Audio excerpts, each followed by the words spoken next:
नमस्कार दर्शकबिन, सञ्चार तथा सूचना प्रविधि मन्त्रालय र नेपाल टेलिभिजनको संयुक्त प्रस्तुति कार्यक्रम डिजिटल नेपालमा यहाँलाई स्वागत छ। हामी यस कार्यक्रममा नेपालका हरेक क्षेत्रमा सूचना प्रविधिको पहुँच, प्रयोग, विकास, विस्तार अनि यसको प्रभावका बारेमा जानकारी प्रस्तुत गर्ने गर्छौं।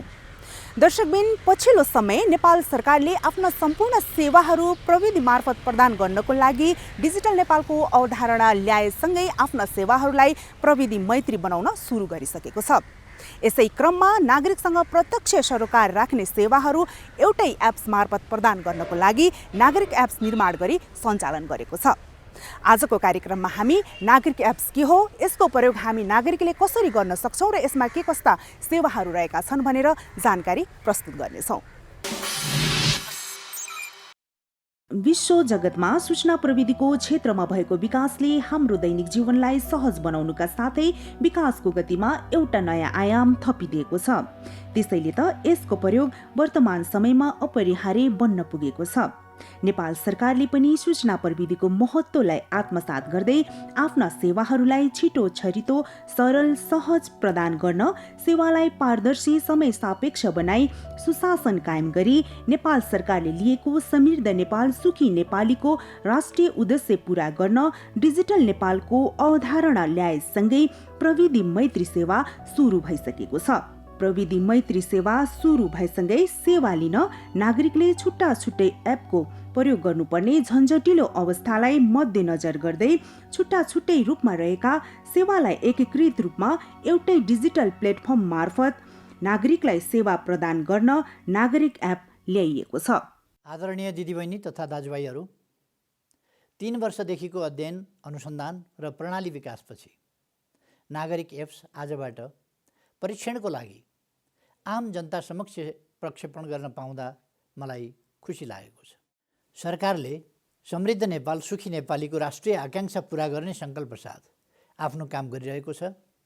सरकार गठन भएदेखि नै नागरिकलाई सरल र सहज सेवा दिन तत्पर रहँदै आएको छ।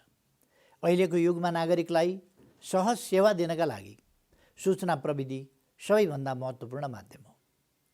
हरेक सरकारी सेवालाई सूचना प्रविधिसँग जोड्नु र नागरिकलाई सहज रूपले सेवा प्रदान गर्नु सरकारको प्राथमिक दायित्व हो। नागरिक एप्स यसैको एक कडी हो। यस एपले एकै ठाउँबाट सबै सरकारी सेवा लिन सकिने परिकल्पनालाई साकार पार्ने बाटो खोलेको छ।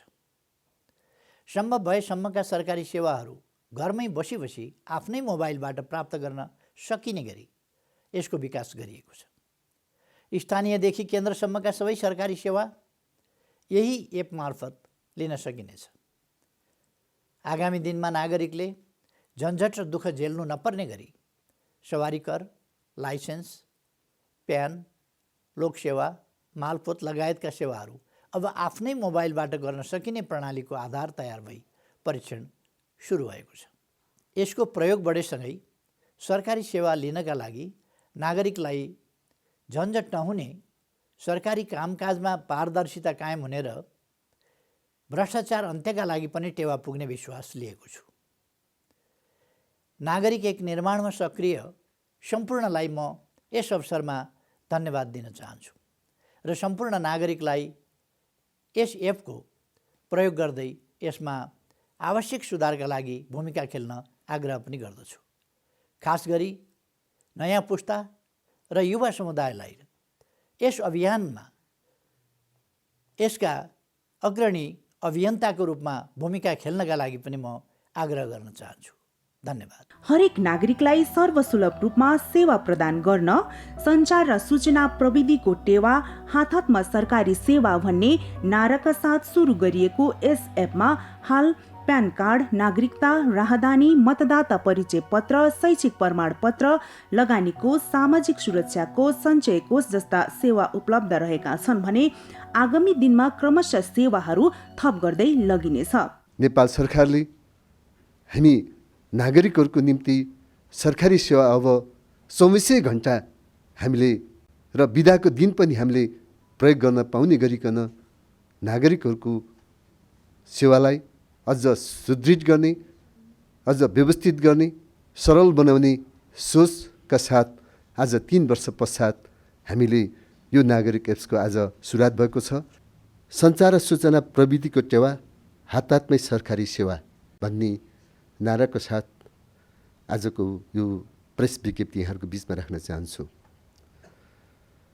सञ्चार तथा सूचना प्रविधिको उच्चतम प्रयोग गर्दै नागरिकलाई हातमै सरकारी सेवा उपलब्ध गराउने नेपाल सरकारको लक्ष्य सफल बनाउन नागरिक एपको सार्वजनिक परीक्षणको रूपमा आजैबाट बिटा भर्सन शुभारम्भ भएको घोषणा गर्दछु। नेपाल सरकारद्वारा प्रदान गरिने सबै किसिमका सेवाहरूलाई डिजिटलाइज गरी एकीकृत प्लेटफर्मबाट सेवा प्रभाव गर्ने लक्ष्य बमोजिम सरकारी सेवाहरू प्राप्त गर्न सकिने व्यवस्था मिलाएको छ। नागरिकले नागरिक एपबाट प्यान कार्ड सम्बन्धी आवेदन गरी प्यान नम्बर प्राप्त गर्ने र सरकारलाई तिरेको करको विवरण समेत मोबाइल सेट मार्फत नै जानकारी लिन सकिनेछ। यस एप मार्फत नागरिकता, राजधानी, शैक्षिक प्रमाणपत्र र मतदाता परिचय पत्रको विवरणहरू प्राप्त गर्न सकिनेछ। साथै नागरिक लगानी कोष, सञ्चय कोष र सामाजिक सुरक्षा कोषको खातामा जम्मा भएका रकम र ऋण विवरणको जानकारी लिन सकिनेछ। एपमा आगामी दिनमा मालपोत, भूमि सुधार, सवारी कर, चालक अनुमति पत्र लगायतका आम नागरिकसँग सरकार हुने सेवाहरू थप गर्दै लगिनेछ। हाललाई परीक्षणको रूपमा अघि बढाइएको नागरिक एपबाट प्रभाव गरिने सरकारी सेवाहरू पारदर्शी, भरपर्दो र सुरक्षित हुनेछ। यो नागरिक एप प्रयोग गर्ने कार्यविधि सार्वजनिक गरिनेछ। नागरिकले सरकारी सेवा लिँदा घण्टौं लाइनमा बस्नुपर्ने झन्झटिलो अवस्थाको अन्त्य गरी सहज रूपमा सेवा प्रदान गर्न ल्याइएको यस नागरिक एपलाई एन्ड्रोइड मोबाइल प्रयोगकर्ताले प्ले स्टोर र आइफोन प्रयोगकर्ताले एप स्टोरबाट डाउनलोड गरी प्रयोगकर्ताको आफ्नो नाममा रहेको नेपाल टेलिकम र एन्सेलको सिम प्रयोग गरी सेवा सुचारू गर्न सक्नेछन्। लाइन होइन, अनलाइनबाटै 24 घण्टा सरल, सहज र प्रभावकारी सेवाका लागि नागरिक एप भन्ने नाराका साथ सुरु गरिएको एप मार्फत हेलो सरकारमा गुनासो गर्न सकिने व्यवस्था मिलाइएको छ। त्यसै गरी सरकार तथा सार्वजनिक निकायका नागरिकका गुनासो सुनाइ गरी सम्बोधन गरिएको पनि हेर्न सकिनेछ। यो एपको प्रयोगबाट फेसलेस, पेपरलेस र समयको बचत हुने तथा सार्वजनिक बिदाको दिन पनि सेवा लिन सकिनेछ। नागरिक एपबाट सेवा प्राप्त गर्नको लागि एन्ड्रोइड मोबाइल प्रयोगकर्ताले प्ले स्टोर र आइफोन प्रयोगकर्ताले एप स्टोरबाट नागरिक एप बिटा डाउनलोड गर्नुपर्नेछ। हाल आफ्नै नाममा दर्ता भएको मोबाइल नम्बरको आधारमा नेपाल टेलिकम र एन्सेलको सिम मार्फत एपको प्रयोग गर्न सकिनेछ। उक्त सेवा प्राप्त गर्न सम्बन्धित व्यक्तिले आफ्नो नागरिकता, मतदाता वा राजधानीमध्ये कुनै एकको विवरण उल्लेख गर्नुपर्नेछ। डिजिटल नेपाल फ्रेमवर्कले परिकल्पना गरे बमोजिम सरकारले नागरिकलाई प्रदान गर्ने सेवाहरू एकीकृत तथा अन्तर आबद्ध गरी सहज र प्रविधि मैत्री बनाउने नीति तथा कार्यक्रममा उल्लेख छ। सरकारी काम कारबाहीको अनुगमन, गुनासो सुनाइ तथा सम्बोधन हुने व्यवस्था मिलाइने उद्देश्य अनुरूप एउटा कार्यको रूपमा नागरिक एप सार्वजनिक गरिएको हो। हाललाई परीक्षणको रूपमा अघि बढाइएको नागरिक एपबाट प्रभाव गरिने सरकारी सेवाहरू पारदर्शी, भरपर्दो र सुरक्षित हुनेछ। यो नागरिक एप प्रयोग गर्ने कार्यविधि सार्वजनिक गरिनेछ। नागरिक एप्लिकेसन चाहिँ हामीले प्ले स्टोरमा गएर नागरिक एप भनेर सर्च गऱ्यौँ भने भेटाउन सक्छौँ। अहिलेको लागि चाहिँ बेटा भर्जन छ, त्यो भनेको चाहिँ ट्रायल फेजको लागि टेस्टिङ भर्जन हो। त्यसै गरी हामीले अरू एप्लिकेसन प्ले स्टोरमा गएर डाउनलोड गरेको जसरी नै प्ले स्टोरमा गएर डाउनलोड गर्नुभयो भने नागरिक एप भनेर सर्च गर्नुभयो भने तपाईँले भेटाउन सक्नुहुन्छ। र डाउनलोड गरिसके पश्चात चाहिँ हाम्रो एप्लिकेसन इन्स्टल भइसकेपछि, ओपन गर्नु भइसकेपछि आउने स्क्रिन चाहिँ फर्स्ट स्क्रिन चाहिँ सुरुमा इन्ट्रो हुन्छ। त्यसपछि त्यो इन्ट्रोहरूलाई चाहिँ स्किप गर्नु भएपछि पहिलो स्क्रिन आउने भने चाहिँ मोबाइल नम्बर एन्टर गर्ने स्क्रिन हुन्छ। पहिलो स्टेपमा चाहिँ के चाहिँ भेरिफाई भयो भन्दाखेरि त्यो जुन सिम कार्ड तपाईँसँग छ, तपाईँले रजिस्टर गर्न खोज्दै हुनुहुन्छ, त्यो सिम कार्ड चाहिँ तपाईँसँग छ भन्ने कुराको चाहिँ प्रमाणित भयो यो फर्स्ट स्टेपले चाहिँ। अब सेकेन्डमा चाहिँ हामीले के गर्छौँ त यो दर्ता गर्ने प्रोसेसमा, रजिस्ट्रेसन गर्ने प्रोसेसमा भन्ने अब हामीसँग 3टा अप्सन रहेको छ। कुन चाहिँ आइडेन्टिटी, कुन चाहिँ परिचय पत्रबाट चाहिँ हामीले नागरिक एपमा रजिस्टर गर्ने भनेर एउटा रहेको छ नागरिकता, अर्को मतदाता पत्र, अर्को भनेको पासपोर्ट भयो। ती 3टा मध्ये हामीले कुनै पनि एउटा चुज गरेर त्यसबाट हामी नागरिक एपमा रजिस्टर गर्न सक्छौँ।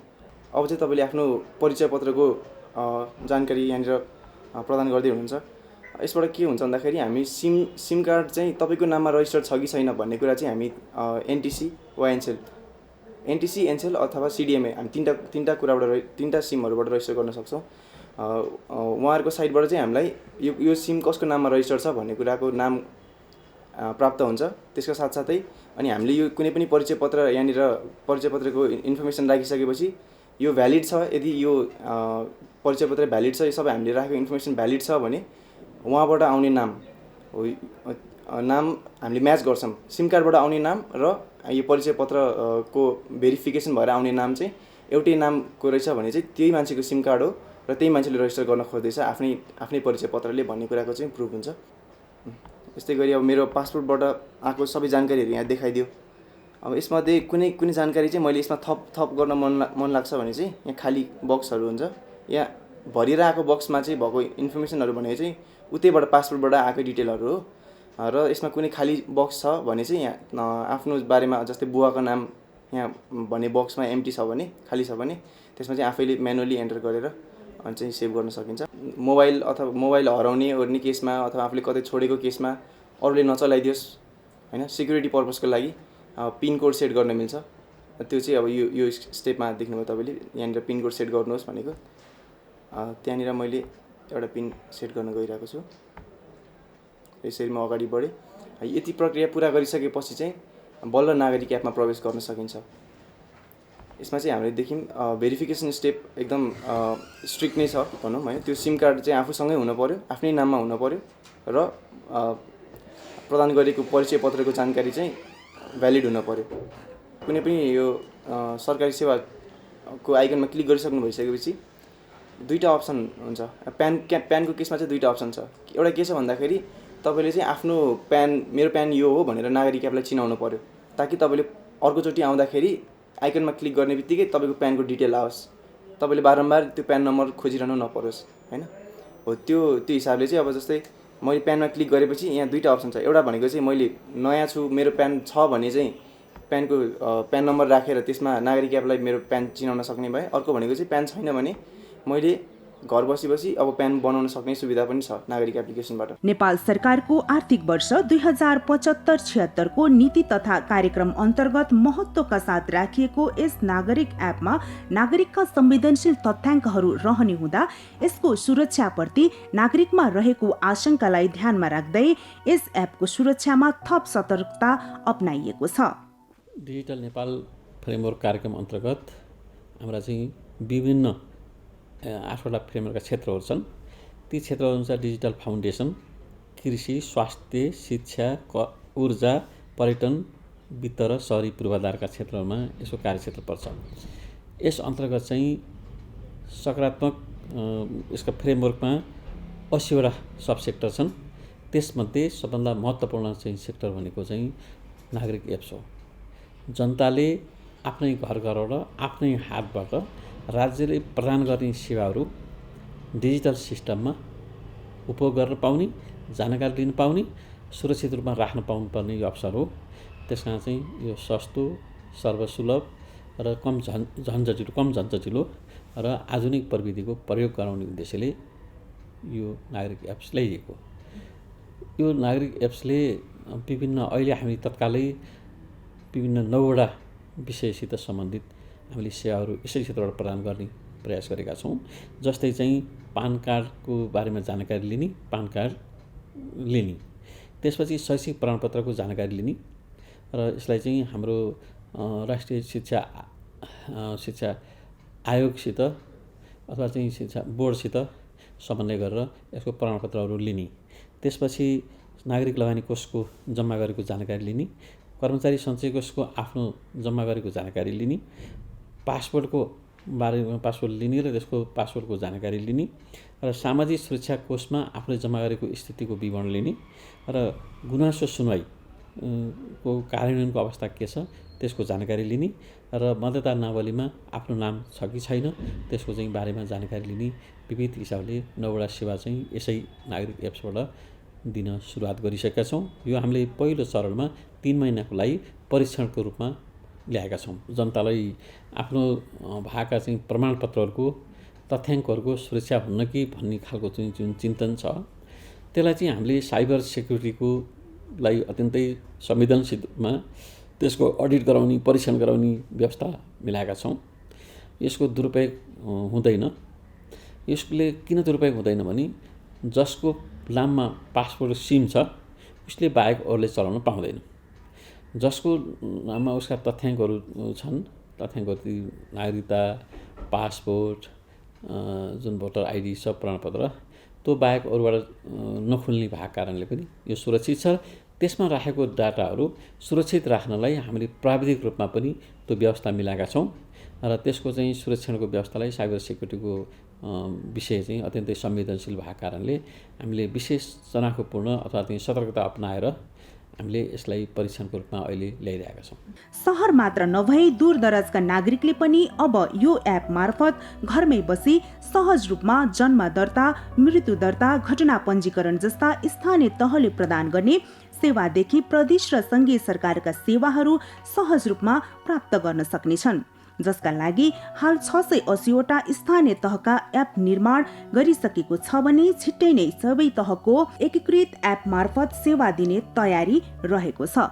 डिजिटल नेपाललाई व्यापक रूपमा हामी सहर मात्रै होइन गाउँघरका दूरदराजमा यसको सेवा पुर्याउने र यसले चाहिँ हामीले राज्यले प्रदान गर्ने चाहे सङ्घीय सरकार, प्रदेश सरकार, स्थानीय सरकारसँग पनि यसले सेवाहरूलाई आबद्धता गर्ने जाने हाम्रो योजना छ। त्यो अनुसार चाहिँ हामीले स्थानीय तहका सबै 753वटै स्थानीय तहको एउटै स्ट्यान्डर्डको एप बनाउने, त्यही एपबाट चाहिँ हामीले यो सेवामा आबद्धता सबैको डाटा आबद्धता भएर यो सेवा लिन पाउने अवसरलाई हामी त्यतातर्फ जाँदैछौँ। अहिलेको अवस्था हेर्दाखेरि हामीले 680वटा स्थानीय तहको हामीले एप बनाइसकेका छौँ। त्यो एप र यो हाम्रो नागरिक लगानी कोषको एपको कनेक्सन जोडे भएपछि स्थानीय तहले प्रदान गर्ने सेवाहरू जस्तै जन्म दर्ता, मृत्युको प्रमाणपत्र, त्यसपछि घर मालपोत जस्ता सेवाहरू अथवा स्थानीय तहले प्रदान गर्ने अन्य सेवाको बारे जानकारी, योजनाको बारे जानकारी त्यही एप मार्फत लिन पाउने व्यवस्था हुन्छ। र डिजिटल नेपाल फ्रेमवर्कको कार्यक्रमहरू ल्याउनलाई हामीले सबभन्दा पहिला इन्टरनेटको पूर्वाधारहरू सबै स्थानीय तहसँग पुर्याउने, हेल्थ पोस्टसँग पुर्याउने, सबै विद्यालयसँग पुर्याउनु पर्ने हुन्छ र सबै क्षेत्रमा चाहिँ यसले चाहे 4G को सेवा विस्तार गर्नुपर्ने हुन्छ, अप्टिकल फाइबरहरू बिछाइएको हुनुपर्छ। त्यसले चाहिँ यो सेवा लिनलाई सरल सहज हुन्छ, सबै ठाउँमा आउने हुन्छ। त्यसको उपयोग गर्नबाट सबैले सहज रूपमा पाउँछन्। त्यो अधिकार नागरिकले पाउनुपर्ने अधिकार यसले सुरक्षित गर्छ। त्यसकारणले नागरिक एप अत्यन्तै महत्त्वपूर्ण छ। यसले चाहिँ सुशासन, समृद्धि र विकासको मूल नाराका साथ यो अगाडि बढेको छ। यसले चाहिँ सूचना प्रविधिको आएको टेवा नागरिकको सेवा पाउने अवसर यसले प्रदान गरेको छ। यसले चाहिँ फेसलेस र पेपरलेस सोसाइटीको कल्पना गरेको छ। त्यस कारणले पनि अत्यन्तै महत्त्वपूर्ण छ। डिजिटल सिस्टममा भुक्तानी प्रणालीमा चाहिँ हामीले आबद्ध हुने प्रयास गरेका छौँ। त्यसले पनि सबैलाई सहज हुन्छ। हाम्रो पछि गएर हामीले खानेपानीका बिलहरू महसुलहरू तिर्ने, हाम्रा विद्युत महसुलहरू तिर्ने, टेलिकमका बिलहरू तिर्ने कुरा पनि हामीले यही भुक्तानी प्रणालीबाट र डिजिटल सिस्टमबाट जाने प्रयास गरेको कारणले के हुन्छ भने स्मार्ट सिटिजन बनाउन यसले चाहिँ मद्दत पुर्याउँछ। अहिले आएको चाहिँ विश्वमा आएको आधुनिक प्रविधिलाई उपभोग गर्ने र चाहिँ सेवा छिटो, छरितो, पारदर्शी, कम खर्चिलो, कम लागतमा यो सेवा लिन पाउने अवसर हुने, नेपाली नागरिकहरू बढी चेतनशील हुने र आधुनिक प्रविधिको प्रयोग गर्नलाई चाहिँ यसले चाहिँ नयाँ शिक्षा, दूर शिक्षा पनि दिन्छ र आधुनिक शिक्षामा प्रवेश गराउँछ। हरेक नागरिकलाई छिटो, छरितो, सरल र सहज रूपमा सेवा प्रदान गर्न ल्याइएको यस एपले प्रविधि मार्फत सेवालाई पारदर्शी बनाई सुशासन कायम गर्दै विकास र समृद्धि हासिल गर्न नेपाल सरकारले लिएको समृद्ध नेपाल, सुखी नेपालीको अवधारणा पूरा गर्न कोसे ढुङ्गा बन्नेमा पक्कै पनि दुई मत छैन। दर्शकबिन, आजको कार्यक्रममा हामीले नागरिकसँग प्रत्यक्ष सरोकार राख्ने सरकारी सेवाहरूलाई छिटो, छरितो, सहज अनि पारदर्शी रूपमा नागरिकलाई प्रविधि मार्फत प्रदान गर्नको लागि नेपाल सरकारले निर्माण गरी सञ्चालन गरेको नागरिक एपको बारेमा जानकारी प्रस्तुत गर्यौं। हस्त दर्शकबिन अर्को हप्ता हामी फेरि यस्तै जानकारीमूलक विषयवस्तु लिएर उपस्थित हुनेछौँ। त्यतिन्जेलसम्मको लागि आज्ञा दिनुहोस्। हेर्दै गर्नुहोला नेपाल टेलिभिजन। नमस्ते।